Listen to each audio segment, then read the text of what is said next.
How many people here are familiar with New American? Few people. So that was a publication of the John Birch Society, and when I was publishing back in the 90s, we were able to reprint a lot of their material. They had some good articles, and our speaker today was a writer, an editor for New American Magazine. He's also the author of 8 books. I won't list them now, but I will say this is the main one that we're featuring today, the 13 pieces of the jigsaw. So this is available at the back table, and he will sign this book for you. And also, if you get this book, it will help us cover the cost of this event. And so his work primarily exposes the deception of the deep state, spanning nearly 2 centuries. These are the things that are covered in his book and the things that he'll be talking about today. He uncovers the backstory, the controlled information, the secret agenda, and the many deceptions that we think of as official history. And I can assure you, after you hear him speak today, what you learned at the public school is worthless. You will find that you've been fed a controlled diet of fake information when it comes to the history of this country, the history of our wars, and other unnatural disasters, which we commonly refer to as false flags. Basically, everything we ever learned at public school was wrong. And the term official, he reminds us constantly, because you notice in the card I said this, he reminds us constantly that official and true are not synonyms. Most often not the same thing at all. He also reminds me, unintentionally probably, that at least 12 years of my life were wasted at public schools, and redeemed only by the interspersed invigorating philosophical clashes with my public school teachers, which commenced in kindergarten. These classes thankfully disrupted long intervals of near debilitating boredom. So we're all lucky to be alive after that experience. Amen. Yes, so this is the book that you were never assigned to read in the public schools. It's literally, you probably would be expelled and thrown out of the building for having this book at a public school. So don't leave this room today without getting this book. And then now, for the lecture you were never allowed to hear in any public school classroom or any university classroom, a much sought after broadcast guest who has appeared on hundreds of shows and podcasts, and again is the author of 8 books. Please welcome our October 2024 speaker, Mr. James Perloff.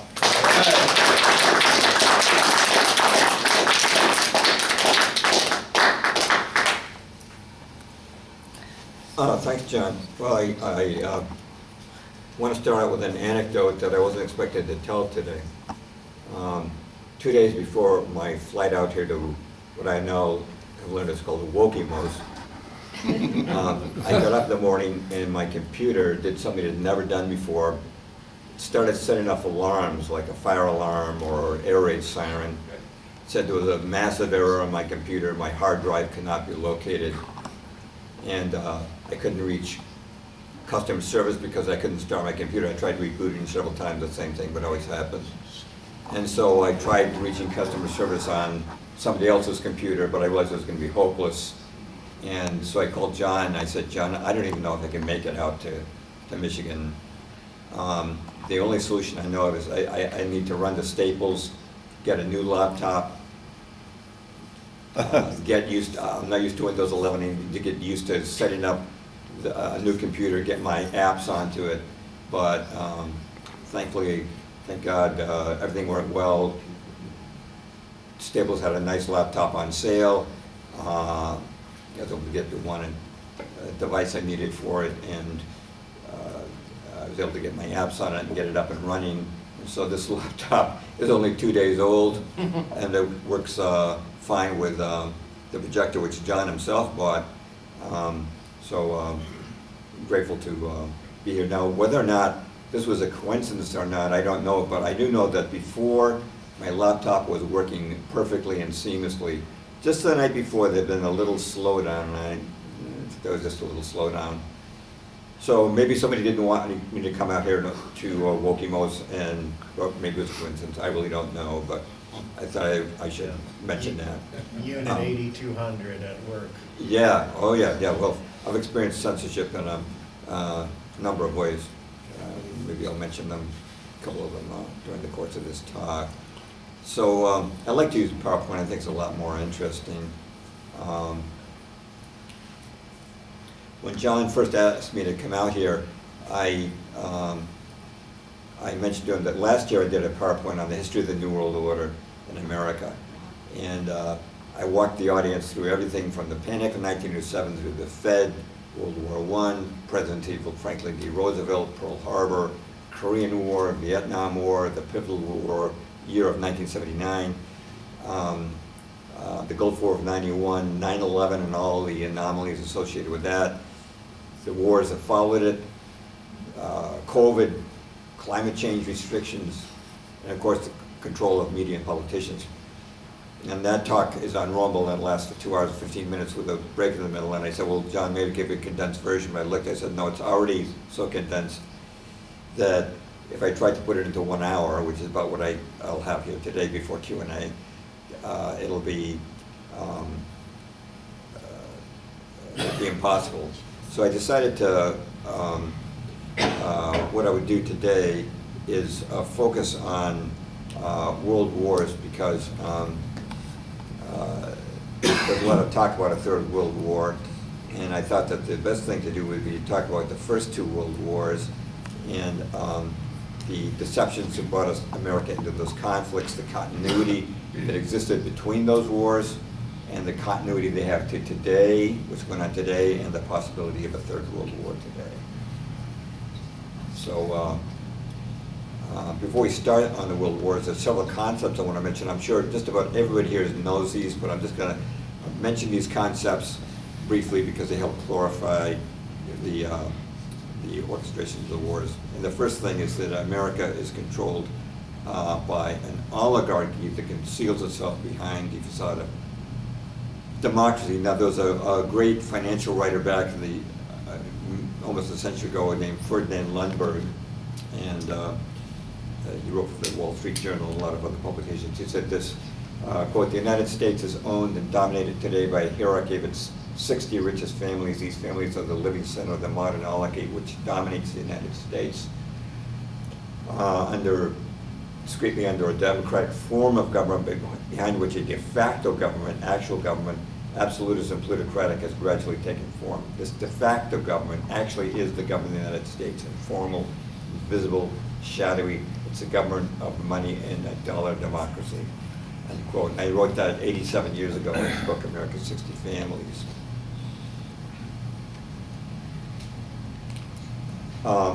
Now, this oligarchy has gained control of politicians and media, and they control well over 90% of mainstream media. There's just 6 corporations. This graphic shows 6, but there's down to 5 because Viacom combined with, merged with the CBS. But if you took these companies' names down, you'd see hundreds of publications and media outlets. Disney even owns National Geographic now. That's how bad it's gotten. They own just about everything. It's a definite violation of antitrust. It's also essential to understand the oligarchy's goals. One is, of course, they seek a world government. That would mean a world with no national boundaries, ruled by a single government. They're not there yet, but they've been there working on it for a long time. Another is the form of government would be totalitarian, more power for themselves, but less or no power for ourselves, essentially communism. Another is Zionism. This is a touchy subject because Zionism, which is a movement to expand and strengthen a Jewish state in Palestine, of course, is associated with people of Jewish ethnic descent. By the way, I'm half Jewish myself. But discussing it often brings accusations of anti-Semitism, but nonetheless it's very significant. And every government has a capital. The capital of the world government is predicted to be in Jerusalem. Another is that this oligarchy is satanic. They're definitely not supporting Christianity or traditional values. Another is they favor depopulation. They want to dramatically reduce world population, whether by war, abortion, bioweapons, or other means. And finally, profit. You know, I think for the people at the top, profit is not the main motive. I think it's really inflicting evil, but they know that, as they say, the world, money makes the world go round, and they know that with enough money they can buy journalists and politicians. Having said that, let's go to the world wars, and let's start with World War I. Now, what was the deception that brought America into World War I? The principal event was the sinking of the Lusitania on May the 7th, 1915. It didn't result in an immediate declaration of war by America, but it was the chief in a series of pretexts that got us there. In 1915, World War I was underway. Britain was at war with Germany. America was still neutral. The Lusitania was a British ocean liner sunk by a German submarine off the south coast of Ireland. There were 1,200 people killed, including 128 Americans. And the Lusitania, which when it was launched in 1907 was actually the largest ship afloat, went down in just 18 minutes after being struck by just one torpedo. Survivors said there were two explosions, a small one, which would have been the torpedo, and then a massive one. And this is confirmed by the logbook of the submarine that sank the Lusitania, the U-20. This is followed by a tremendous, relentless propaganda campaign to the public, showing that the Lusitania was just sunk by out of wanton desire for slaughter, and there was even a false claim that school children in Germany were given a holiday to celebrate the sinking. But why did the Germans sink the Lusitania? Well, during World War I, my clicker's not always working. Like I said, there's a brand new laptop. The British Navy was blockading the North Sea. And a lot of people don't know this, but the German Navy never even left the North Sea during World War I. It's because the Royal Navy was so superior they couldn't get past the blockade, except the U-boats. They could sneak by. And they were using the U-boats to sink Allied shipping as retaliation for the British blockade. I should mention that several 100,000 Germans died from starvation due to the blockade. Now, when the war began, the U-boats would observe what they called the cruiser rules, which have been established at international conventions. And so before they sank a ship, they would surface, warn the ship. They would allow the ship's crew or passengers to escape in lifeboats, and then they would sink the ship. But this changed dramatically due to unilateral new rules instituted by the then head of the British Admiralty, Winston Churchill. And the British began arming their merchant ships. And as British historian Colin Simpson wrote in his book, The Lusitania, quote, "From October 1914 onward, a steady stream of inflammatory orders were issued to the masters of British merchant ships. It was made an offense to obey U-boats ordered to halt. Instead, masters must immediately engage the enemy either with their armament if they possessed it, or by ramming if they did not. Any master who surrendered his ship was to be prosecuted in civil war," end quote. Now the Germans really faced a dilemma here. As warships, submarines are very fragile. You know, just one shot from a low caliber gun, a cannon, could sink a U-boat. By the time of the Lusitania incident, several German U-boats had been sunk in this way. And although U-boat captains were sometimes willing to observe discretion, most were unwilling to surface and risk being destroyed by observing the international rules which Winston Churchill himself had first abandoned. Now Churchill wrote to the president of the World Board of Trade, Walter Runciman, that it is, quote, "most important to attract neutral shipping to our shores in the hopes especially of embroiling the United States with Germany.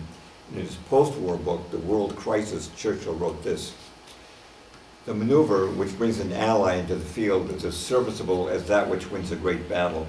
The first British countermove made on my responsibility in 1915 was to arm British merchantmen to the greatest extent possible with guns of sufficient power to deter this U-boat from surface attack. As the U-boats were forced by the progressive arming of the British mercantile marine to rely increasingly on underwater attacks, they encountered a new set of problems, dangers.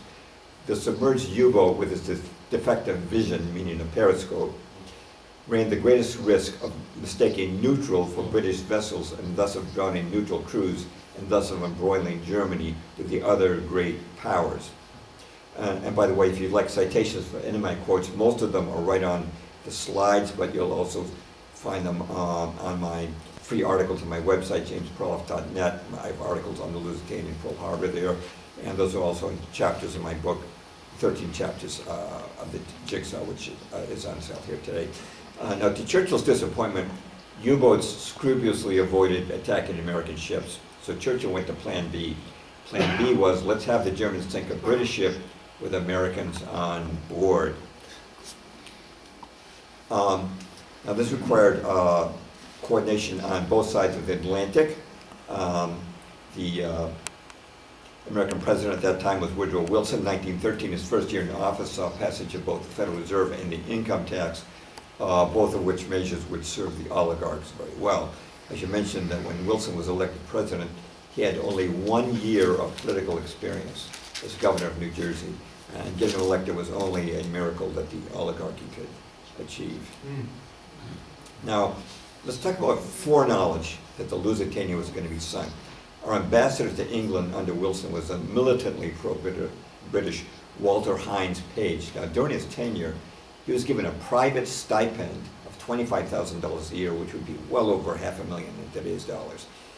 He got this from Cleveland Dodge, a munitions magnate, so that he could live in, quote, proper ambassadorial style. But in realistic talk, we call this a bribe.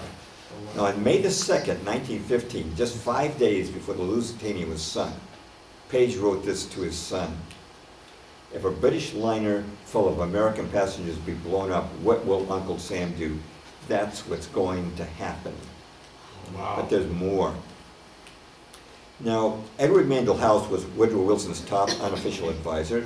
He held no cabinet post, but he lived right in the White House, acting as liaison between Wilson and the bankers, especially banker Bernard Baruch.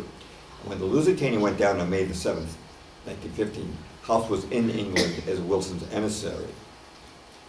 That very morning, he met with Edward Grey, who was Britain's foreign minister. And House recorded this, quote, "We spoke of the probability of an ocean liner being sunk, and I told him if this were done, a flame of indignation would sweep across America, which would in itself probably carry us into the war." Now, later that very same morning, House and Grey traveled to Buckingham Palace and met with King George V. And House wrote this, quote, "We fell to talking strangely enough of the probability of Germany sinking a transatlantic liner, and he," meaning the king, said, "Suppose they should sink the Lusitania with American passengers on board." It was only a couple hours before the Lusitania was sunk.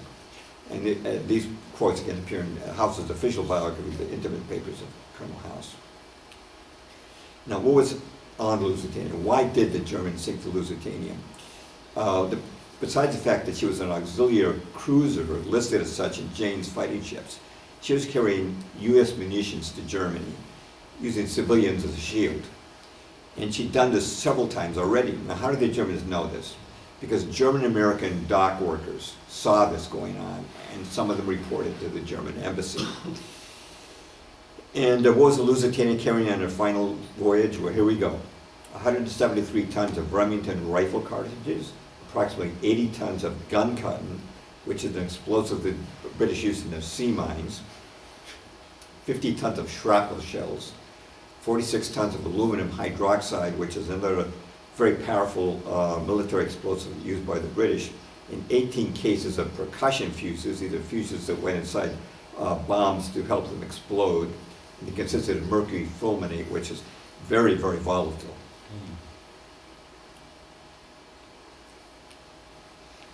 Now the Germans could not allow these munitions to reach Germany because if they did, they would be used to kill, to reach England, because if they did, they would be used to kill German soldiers, just as the Royal Navy was preventing munitions from reaching Germany.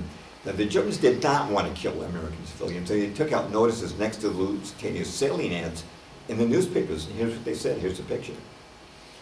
Notice, travelers intending to embark on the Atlantic voyage are reminded that a state of war exists between Germany and her allies and Great Britain and her allies, that the zone of water includes the waters adjacent to the British Isles, that in accordance with formal notice given by the Imperial German government, vessels flying the flag of Great Britain or any of her allies are liable to destruction in those waters, and that travelers sailing in those war zones on ships of Great Britain or her allies do so at their own risk. Imperial German Embassy. You can see the notice right under the Lusitania sailing notice.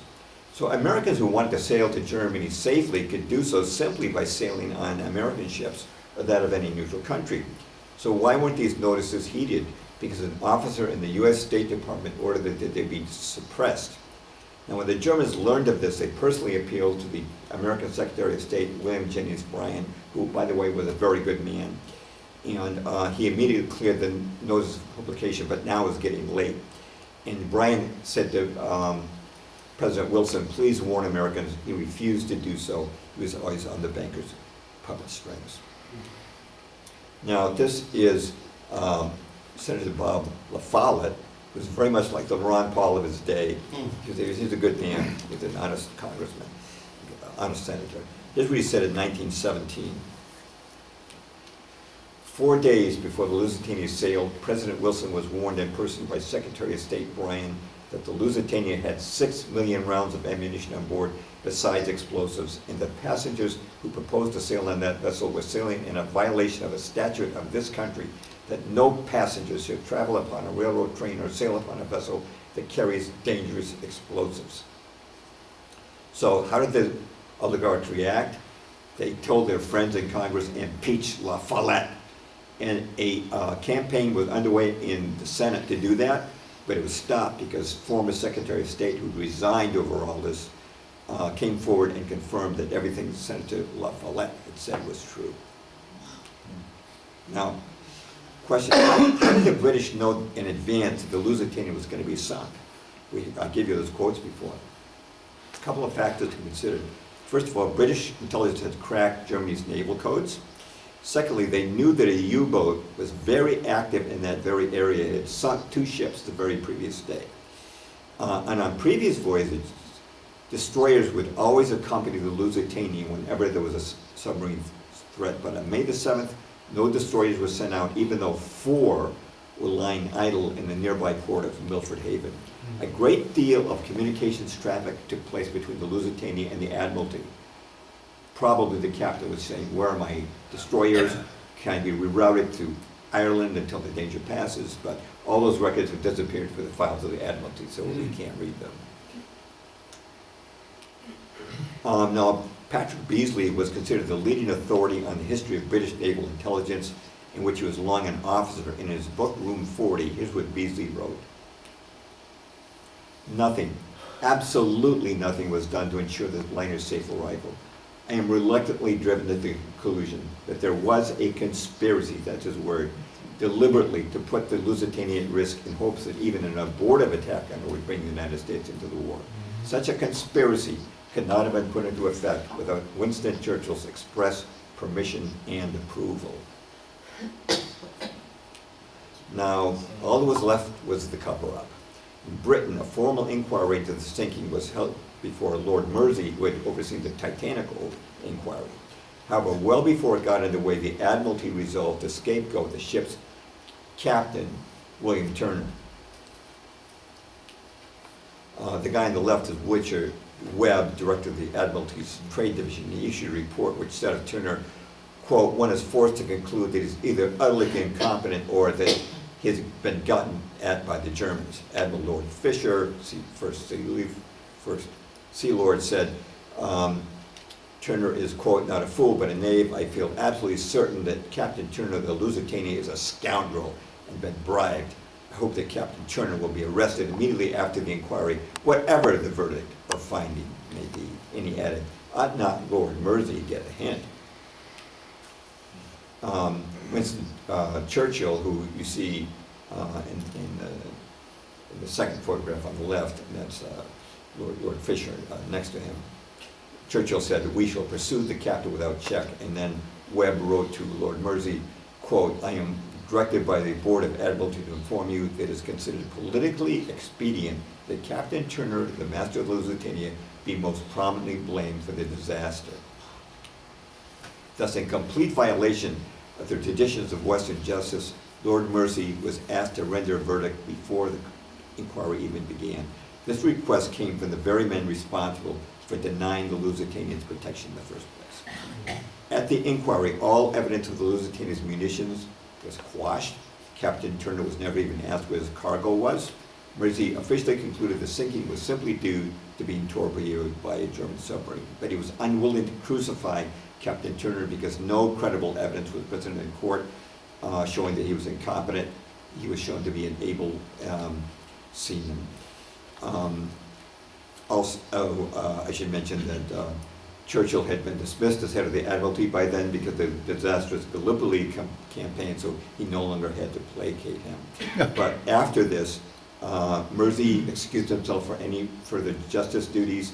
He asked for no pay for the Lusitania work, and he told his children the Lusitania case was a damned dirty business, end quote.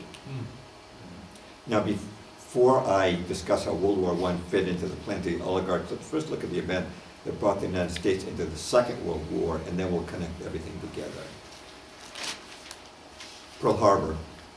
Morning of December the 7th, 1941, of course, Japanese planes launched from aircraft carriers attacked the American fleet in Hawaii, sinking or heavily damaging 18 ships, including 8 battleships, destroying almost 200 planes, and killing over 2,000 servicemen. And this, of course, was the event that brought the United States into World War II. Now, first, a little continuity. When the USS Maine exploded, triggering the Spanish-American War, the Assistant Secretary of the Navy was Theodore Roosevelt, who you see on the extreme left. He went on to become governor of New York and then President of the United States. And when the Lusitania exploded, the Assistant Secretary of the Navy was his cousin, Franklin D. Roosevelt, who you see on the extreme right of that first photo. He went on to become governor of New York and then President of the United States. And then when Pearl Harbor happened, Franklin D. Roosevelt had become president, and Winston Churchill was now Prime Minister of Britain, so both of them were now heads of state. And just as Woodrow Wilson had been guided by an unofficial advisor, Edward Mandell House, who lived in the White House and represented Bernard Baruch, Franklin D. Roosevelt was also guided by an unofficial advisor, Harry Hopkins, who also lived in the White House and also represented Bernard Baruch. Roosevelt also emulated Wilson by plotting with the British government to try to generate an incident comparable to the Lusitania. Roosevelt began supplying munitions to Britain, and British convoys were escorted by American destroyers who began depth charging German U-boats. I'm going to quote Admiral Karl Dönitz, commander of Germany's U-boat fleet. Quote, a 300-mile safety zone was even granted to America by Germany when international law called for only a 3-mile zone. I suggested minefields at Halifax around Iceland, but the Fuhrer rejected this because he wanted to avoid conflict with the United States. They wanted no repeat. When American destroyers in the summer of 1941 were ordered to attack German submarines, I was forbidden to fight back. I was thus forced not to attack British destroyers for fear there might be some mistake. Now, after being pursued by the USS Greer for more than 3 hours, the German submarine used 652 fired a torpedo, but did not hit the Greer. And then you can hear this on YouTube. Roosevelt gave a bedside chat, 8 minutes long, over 8 minutes long, bewailing this as an unprovoked attack. He said the Greer was just minding its own business, delivering mail. You know what? Not even another Lusitania would have motivated the American people to go to another European war. They knew they'd been lied to about World War I. They said it would end all wars. It didn't. They said it would make the world safer democracy. It didn't. And the truth about the Lusitania had begun to come out. So Roosevelt realized it was going to take more than a Lusitania to get America into the war. It was going to take a whole group of Lusitanias. And the cautious Germans weren't going to give him that. It could only come from Germany's Axis partner, Japan. As Interior Secretary Ickes put it to Roosevelt in 1941, quote, "For a long time I believed that our best entrance into the war would be by way of Japan." Secretary of War Henry Stimson, member of the Council of Foreign Relations in Skull and Bones, said in his diary after meeting with the President in the autumn of 1941, quote, "We face the delicate question of the diplomatic fencing to be done so as to be sure that Japan is put into the wrong and makes the first bad move, overt move. The question was how we should maneuver them into the position firing the first shot." Now, I'll give you a couple of quotes that might surprise you. This first is from Russell Grenfell, British historian, former captain in the Royal Navy. He said this in 1952. "No reasonably informed person can now believe that Japan made a villainous, unexpected attack on the United States. An attack was not only fully expected, but actually desired.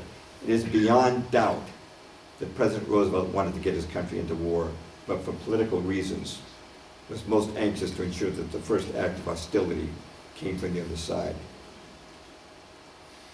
For which reason he caused increasing pressure to be put on the Japanese to a point that no self-respecting nation could endure without resort to arms. Japan was meant by the American president to attack the United States." Another quote is from Oliver Littleton, who was British Minister of Production, in his visit to the American Chamber of Congress in London on June the 20th, 1944. "America provoked Japan to such an extent that the Japanese were forced to attack Pearl Harbor. It is a travesty on history ever to say that America was forced into war." I could give you other quotes like that, but moving on, there are three basic things to know about Pearl Harbor. Number one, why was the fleet in Pearl Harbor? Why wasn't it on its usual berth on the American West Coast? Answer, President Roosevelt put it there. Now, this is the U.S. fleet commander at that time, Admiral J.O. Richardson. He was so outraged by Roosevelt's decision, he flew to Washington to meet with him and to protest it. He gave him a litany of reasons not to put the fleet in Pearl Harbor. Number one, Pearl Harbor is in the middle of the ocean. It can be surprise attacked from 360 degrees. But if you keep it on the West Coast, it can't be surprise attacked. Any attackers would meet lots of commercial shipping first.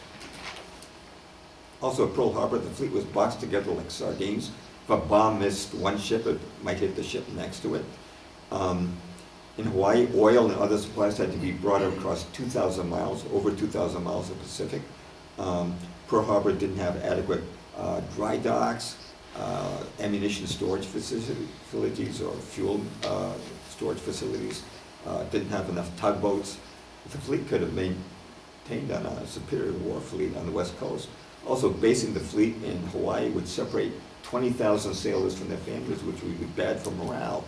And yet other reasons. Roosevelt could not rebut these objections. He simply said that having the fleet there would exert, quote, a restraining influence in the actions of Japan. Well, guess what? As of December the 7th, 1941, everyone knew it did not exert a restraining influence on Japan. Yet after this meeting, President Roosevelt fired Richardson as fleet commander. Nevertheless, to this very day, mainstream historians blame the Navy, not Franklin D. Roosevelt, for the attack. Number two, why did the Japanese attack Pearl Harbor? What was their reason? The actual reason.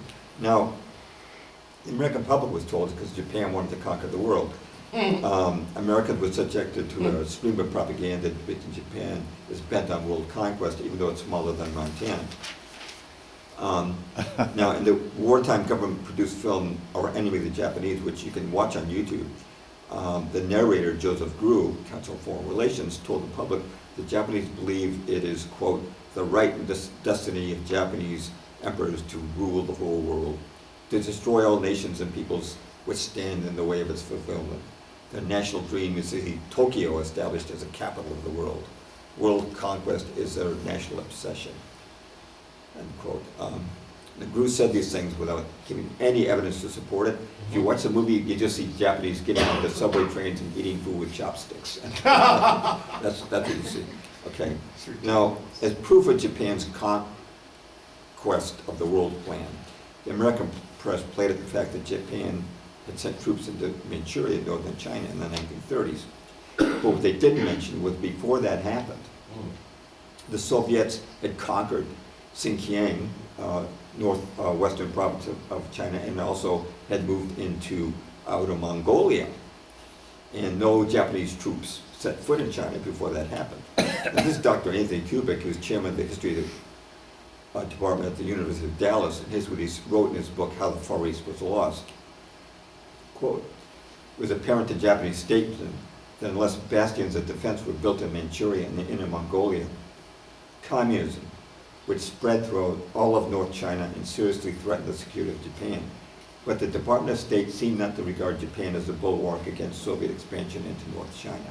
As a matter of fact, not one word of protest was sent by the Department of State to the Soviet Union, despite their absorption of Xinjiang and Outer Mongolia, while at the same time, Japan was censured for stationing troops in China.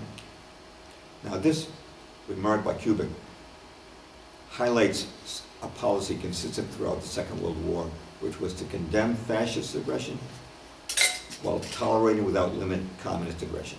For example, the Germans invaded Poland in September 1939. Britain and France declared war on Germany. That very same month, the Soviet Union invaded Poland. The West yawned. Nothing happened at all. And it's interesting, World War II was allegedly begun over concern for Polish sovereignty. That's why it was begun. And when the war was over, it lost its sovereignty anyway. Stalin had its leaders killed. He put in a puppet regime, and he kept them in power with the occupation by tanks. And nobody said boo. Now, to those who might contend that Japan had no right to enter China to oppose communism, let's remember the United States sent troops to Vietnam halfway around the world because we said fighting communism was in our national interest. By what logic then could Japan not fight communism on its own doorstep? A glance at the map shows how close communism was drawing to Japan. Japan's across from Russia and China. Russia was already communist.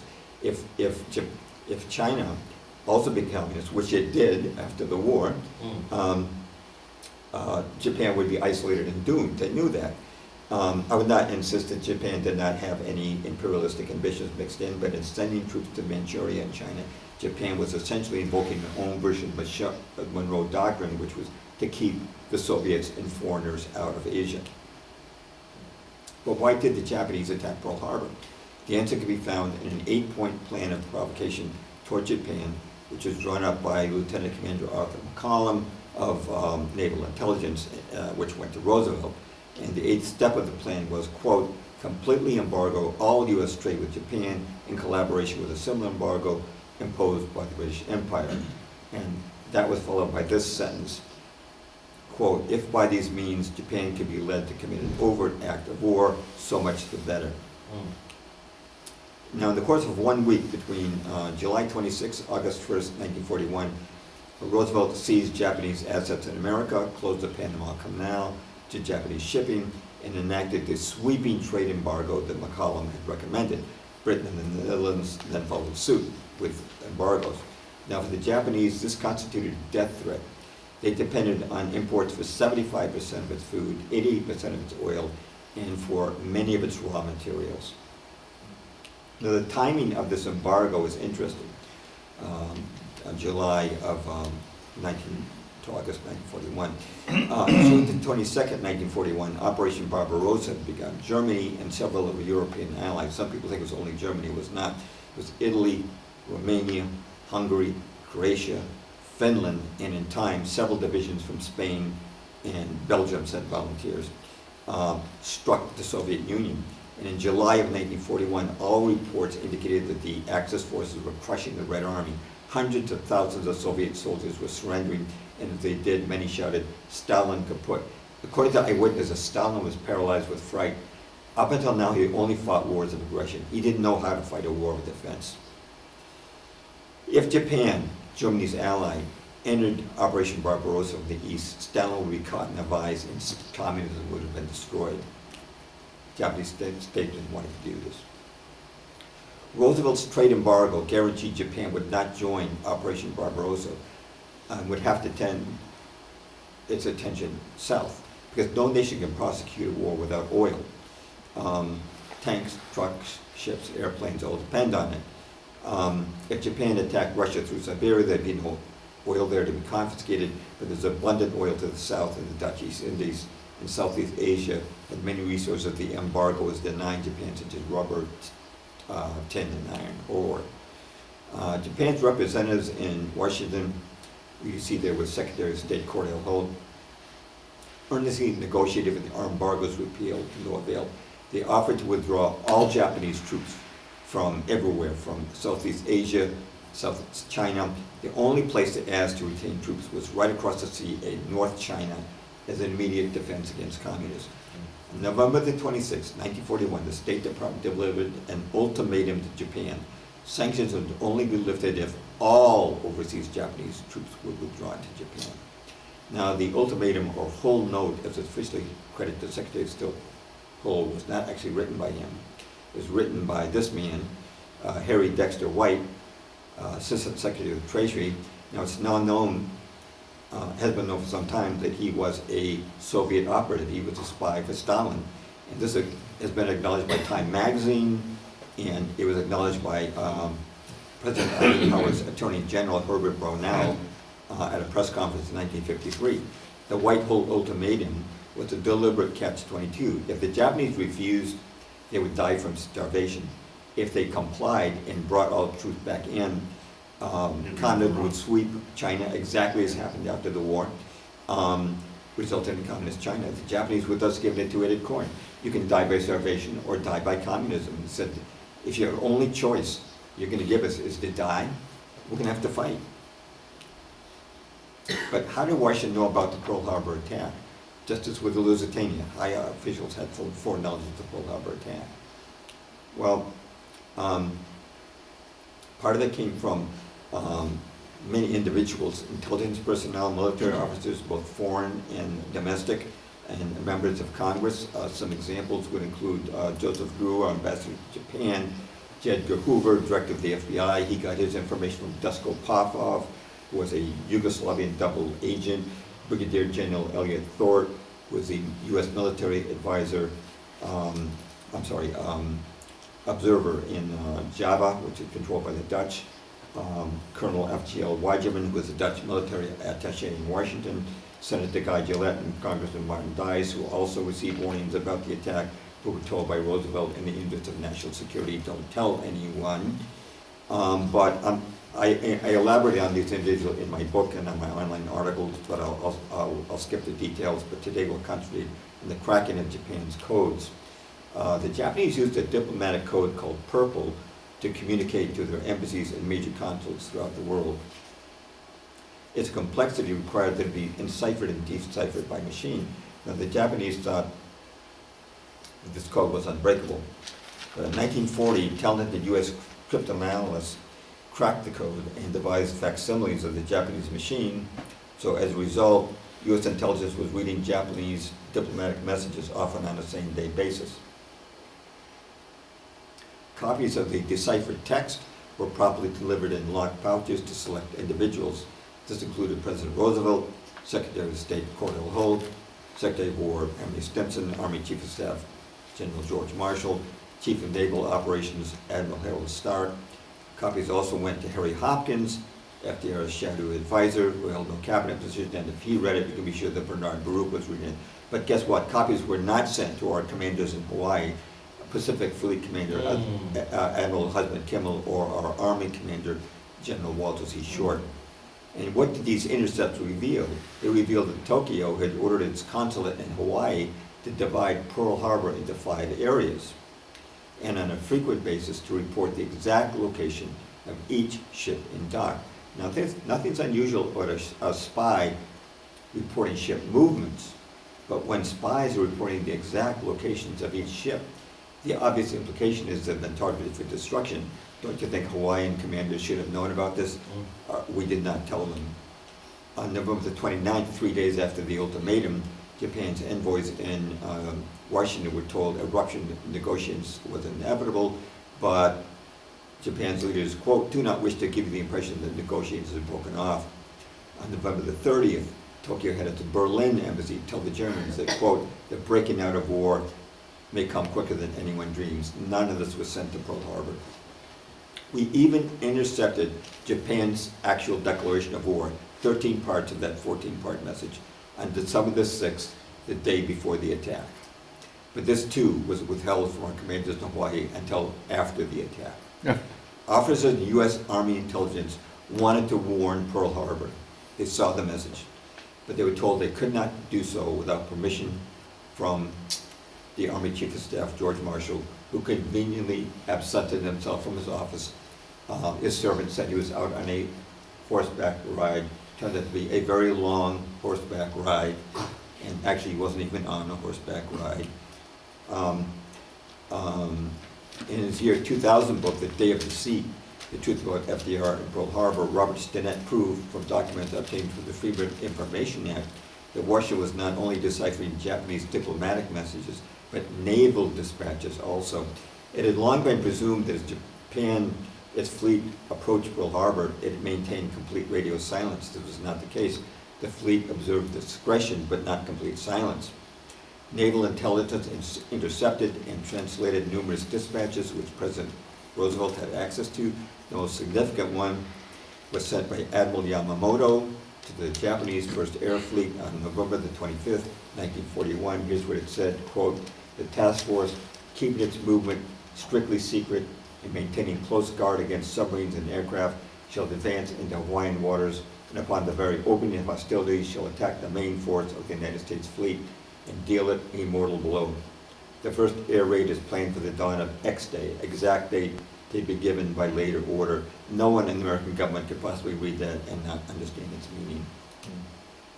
Now, after the attack on Pearl Harbor, just as with the Lusitania, there was a cover-up. Naturally, the American people in the Congress, they wanted to know, why was America caught off guard like this, you know? Why didn't, why were we better protected? And President Roosevelt decided to scapegoat the commanders of Pearl Harbor, following the example of Churchill, who had scapegoated the captain of Lusitania, William Turner. But unlike Turner, who hung his head low in court, remember this guy had been floating into the ocean for hours. Our commanders in Pearl Harbor, who we see here, Admiral Husband Kimmel and General Walter C. Short, they fought back. President Roosevelt said to appoint an investigatory commission. He selected a crony of his, Supreme Court Justice Owen Roberts, to head it. Also appointed were other cronies of himself or General Marshall. The commission conducted only 2 to 3 days of hearings in Washington and then 19 in Hawaii. Initially, all testimony taken was unsworn and unrecorded, and an irregularity was corrected. In Hawaii, when Admiral Kimmel was summoned, he brought a fellow officer to act as his attorney, his legal counsel.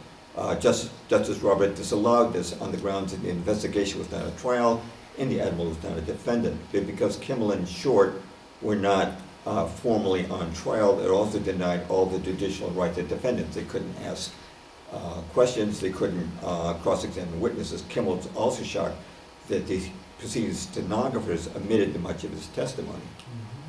The Roberts Commission laid all blame for Pearl Harbor on the Hawaiian commanders, while stating that Washington officials, including Chief of Staff George Marshall and Naval Chief of Operations Harold Stark, had discharged their duties in exemplary fashion. And incredibly, the report sections declaring this was first submitted to Marshall and Stark for their personal approval. Admiral Richardson, Kimmel's predecessor as Pacific Fleet Commander, said of this report, quote, it is the most unfair, unjust, and deceptively dishonest document ever printed by the government printing office. Now, Roberts brought a final copy of the report to Roosevelt, who read it and tossed it to his secretary with delight, saying, give that in full to the papers for the Sunday editions. And the words dereliction of duty were emblazoned on headlines across the country. America's outrage fell on Kimmel and Short. It was said that they were traitors, they should be shot, they were inundated with hate mail, death threats. There was an outcry for court-martial, but this is exactly what the two officers wanted. They wanted to resolve Pearl Harbor in a real courtroom using standardized rules of evidence, not Owen Roberts' personal methods. But the Roosevelt administration did not want that because they're an orthodox courtroom, sharp defense attorneys might start digging into Washington's secrets. So the issue was sidestepped by invoking security concerns due to the war effort. It was announced that courts-martials would be held but postponed until, quote, such time as public interest and safety would permit. Sufficient delay would also cause the 3-year statute of limitations that applied in such cases to elapse. But that was the last thing Kimmel and Short wanted. Court-martial was the only means they had of clearing themselves. Thus, they voluntarily waived the statute of limitations. Now, by 1944, the Allies were clearly winning the war, and national security would no longer pass as a barrier to courts-martial. A joint congressional resolution mandated the trials. At last, the former Hawaiian commanders would have their day in court. Here's the Naval Court of Inquiry, which convened in August of that year. They obtained more than 40 intercepts from the Navy Department, revealing that Washington had full foreknowledge of the Pearl Harbor attack, information that had been denied to our commanders in Hawaii. The admirals on the court, as they listened to the intercepts being read, 2 of them flung their pencils on the floor. They had locked looks of horror and disbelief on their faces. More than 2,000 people died at Pearl Harbor because these messages had been withheld. Naval Department officers gave additional testimony. After nearly 3 months, the inquiry finished. The verdict of the Roberts Commission was overturned. Admiral Kimmel was exonerated of all charges. Admiral Stark, Chief of Naval Operations, who had rejected pleas of the junior officers to notify Hawaii on the morning of the attack, was severely censured. Now, I don't have a copy of the Army, picture of the Army Pearl Harbor Board, but they're convening at the same time, and they secured copies of the intercepts from War Department files. And the board condemned General Marshall in its report, and it bluntly concluded, quote, here's what it said, up to the morning of December the 7th, 1941, everything that the Japanese were planning to do was known to the United States, end quote. Now, these verdicts brought dismay to the Roosevelt administration, but a solution was quickly come up with. It was announced, in the interest of national security, the findings of these hearings would not become public until after the war ended. Now, in the meantime, they explained that they were going to conduct additional investigations to supplement the courts of inquiry. War Secretary Henry Stimson picked Major Henry Clausen, already known to disagree with the Army Board findings, and for the Navy was Lieutenant Commander John Sana. Now, these ventures without any precedent, a major was now to investigate and overturn a verdict